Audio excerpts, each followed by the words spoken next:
ఏఐయూసీ రాష్ట్ర అధ్యక్షుడు. ఈ రోజు జరిగిన సమావేశంలో మే 20వ తేదీ భారతదేశ వ్యాప్తంగా జరుగు సార్వత్రిక సమ్మెని ఆంధ్రప్రదేశ్లో ఉన్నటువంటి కార్మిక సంఘాలన్నీ జయప్రదం చేయడానికి కార్యాచరణ రూపొందించుకోవడానికి సమావేశం జరిగింది. దాంట్లో భాగంగా ఈ ప్రధానంగా రాష్ట్రమంతా ఒక కార్యాచరణ ప్రకటించేదానికి ఈ నెల 25వ తేదీన ఇక్కడ రాష్ట్ర సదస్సు జరుగుతుంది. రాష్ట్ర నలుమూల నుండి అన్ని కార్మిక సంఘాలు నాయకత్వం వచ్చేటటువంటి నాయకత్వం హాజరవుతారు. ప్రధానంగా ఈ సమ్మె దేశవ్యాప్తంగా జరిగే సమ్మె ఏ విధమైనటువంటి ఆర్థిక పరమైనటువంటి డిమాండ్ లేదు.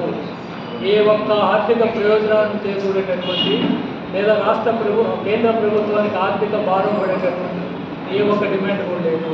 ప్రధానంగా కార్మిక వర్గం భారతదేశానికి స్వతంత్రం రాకముందు, స్వతంత్రం వచ్చిన తర్వాత 42 కార్మిక చట్టాలు పోరాటాల ద్వారా సాధించుకొని డాక్టర్ బిఆర్ అంబేద్కర్ రచించినటువంటి భారత రాజ్యాంగంలో పొందుపరిచినటువంటి ఈ కార్మిక చట్టాలన్నింటినీ 4 లేబర్ కోడ్లుగా మార్చి ఈ 42 కార్మిక చట్టాల్లో ఉన్నటువంటి కార్మికుల ప్రయోజనాలు చేకూరేటటువంటి వాటన్నిటిని కూడా కాలరాసి 4 లేబర్ కోడ్లు పార్లమెంట్లో ప్రవేశపెట్టి గత 7 సంవత్సరాలుగా వాటికి వ్యతిరేకంగా పెద్ద ఎత్తున పోరాటం చేస్తున్నప్పటికీ కూడా ఈ సంవత్సరం ఈ ఏప్రిల్ మే నుంచి అమలుపరచడానికి కేంద్ర ప్రభుత్వం తిరిగి ప్రయత్నం చేస్తుంటే ఈ అమలుని ఆపుదల చేయాలనే డిమాండ్ పైన మాత్రమే ఈరోజు దేశవ్యాప్తంగా 20వ తేదీ దేశవ్యాప్త సమ్మె జరుగుతుంది.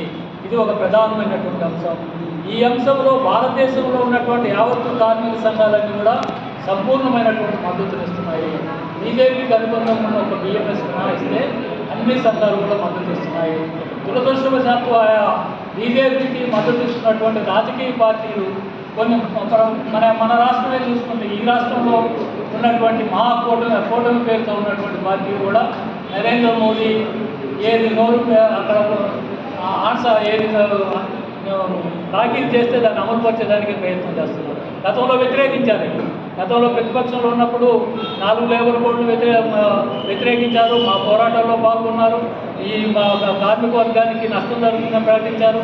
అధికారం రాగానే అది మర్చిపోయి ఆయన ఏం చెప్తుంది, ప్రశ్నించే కొద్ది ఎటుపోయిందో తెలియట్లేదు, నిలదీసే పార్టీ ఎటుపోయిందో తెలియట్లేదు. అందువల్ల ఈరోజు అధికారం కోసం చేసేటటువంటి ప్రయత్నాన్ని కార్మిక వర్గం మాకు ఏ రాజకీయ పార్టీ వ్యతిరేకం కాదు, ఏ రాజకీయ పార్టీ కనుకోం కాదు.